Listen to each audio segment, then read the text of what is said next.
Hello दोस्तों, आज हम छंद के जो अंग होते हैं वो कौन से होते हैं उनकी परिभाषा पढ़ेंगे। तो पहले तो देखो, छंद कहते किसे हैं। अक्षर, अक्षरों की संख्या, मात्रा, गणना, यति, गति को जो क्रमबद्ध तरीके से लिखना होता है उसे ही छंद कहते हैं। छंद के अंग देखो, ये 5 अंग है। तो गति किसे कहते हैं, पहले तो देखो, पद्य के पाठ में जो बहाव होता है उसे गति कहते हैं। यानी जो पद्य के पाठ को हम पढ़ते हैं उसको जिस गति से पढ़ते हैं उसे हम गति कहते हैं। और यति किसे कहते हैं, पद्य पाठ, जो पद्य के पाठ होते हैं उसे हम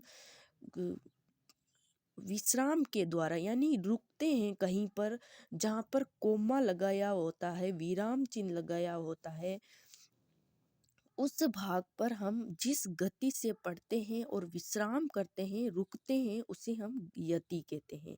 और तुक किसे कहते हैं, समान उच्चारण वाले शब्दों के प्रयोग को तुक कहा जाता है। यानी जहाँ पर समान शब्द आ जाते हैं, एक ही समान के शब्द आते हैं, उसे तुक कहते हैं।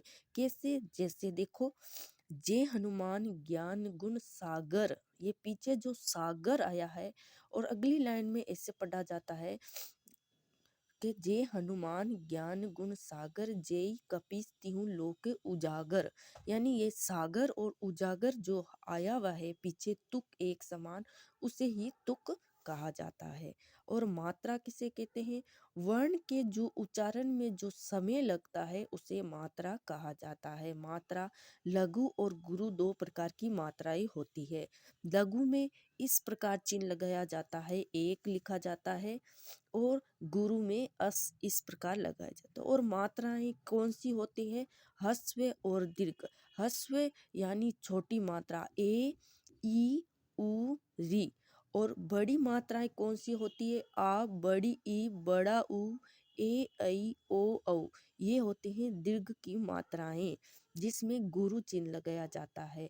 और जो ह्रस्व होता है उसमें लघु चिन्ह लगाया जाता है। गण, मात्राओं और वर्णों की संख्या और क्रम की सुविधा के लिए 3 वर्णों के समूह को गण मान लिया जाता है। यानी जो 3 वर्णों के समूह होते हैं, गण, यगण, मगण, रगण, इस प्रकार के, तो उसे गण कहा जाता है। गणों के बारे में अगले वीडियो में पढ़ेंगे, कौन कौन से गण होते हैं। Thank you for watching.